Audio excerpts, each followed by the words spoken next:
you ever tried to fix something in your life, but no matter how hard you worked, it still felt unsettled? You made changes, you tried to move forward, you adjusted your plans, and yet something still felt off. The book of Ezra reveals a powerful reason why that happens. Hello, friends. Welcome back to the Ezra Blueprint series. I'm Coach Sandra, life coach for ladies and truth mindset strategist. In this series, we are exploring a biblical pattern for restoring lives, renewing minds, and guiding others back to truth. In our last episode, we talked about how God provides for what he calls. Today, we are going to explore something even deeper. The first thing the people rebuilt when they returned to Jerusalem, and it may not be what you expect. When the people returned to Jerusalem, the city was still broken. The walls were not rebuilt, the temple was not yet restored, everything around them still looked unfinished. Yet Ezra 2 and 3 tells us something very important. They rebuilt the altar first, before the structures, before the systems, before the visible success.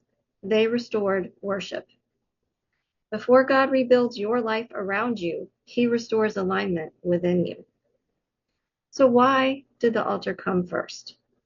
The altar represented worship, sacrifice, relationship with God. This was not just a religious act, it was a realignment. The people were saying, before we rebuild anything else, we return to God first. You can rebuild a structure without rebuilding alignment, but it will never feel complete.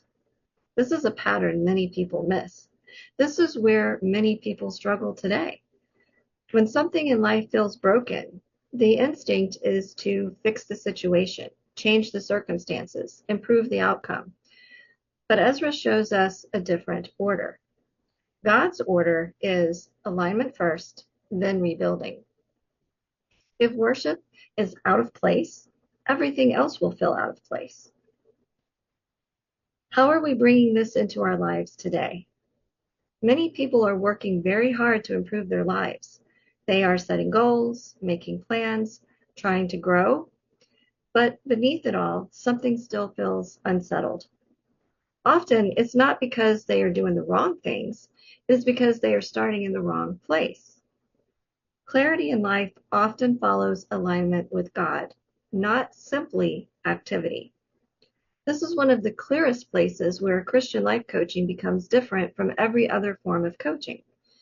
Many coaching models focus solely on goals, habits, performance, and productivity. And those are important. And yes, I coach around all of those things.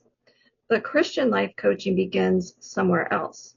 It begins with alignment. A Christian coach does not simply ask, what do you want to achieve?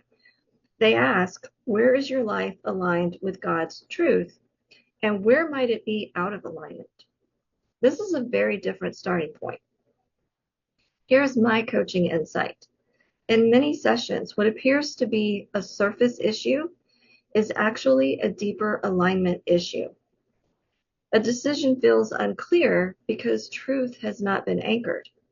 A habit feels inconsistent because the heart has not been aligned. A direction feels uncertain because worship has not been restored first. Christian coaching does not begin with goals, it begins with alignment. Ezra's leadership shows this clearly. Ezra did not begin by organizing people or building systems. He helped restore worship because he understood something powerful. If the foundation is right, the rebuilding can follow. When worship is restored, direction becomes clear. I want to give a word for women who feel called to guide others. Some women watching today may recognize something here. You care deeply about people. You want to see others grow. You often notice when something feels off beneath the surface. You sense when someone is struggling, not just in behavior, but in alignment. That is not accidental. God often prepares guides by giving them a sensitivity to truth. When you notice misalignment, it may be because God is preparing you to help restore it. The people in Ezra did not wait until everything looked complete to restore worship.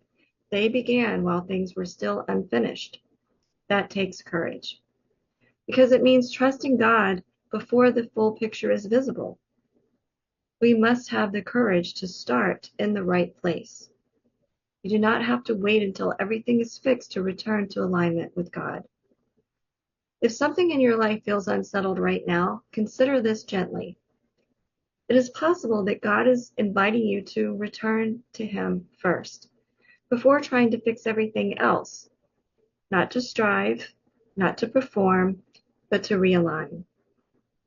When God becomes the starting point, everything else finds its proper place. I would love to hear from you, ladies.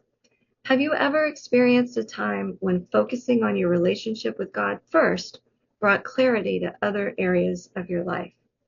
You are welcome to share in the comments. In our next episode of the Ezra Blueprint, we will explore another powerful truth from this book. We will look at how to remain steady when opposition appears. Thank you for joining me today. Until next time, may you continue seeking truth, walking faithfully, and allowing God to guide your path.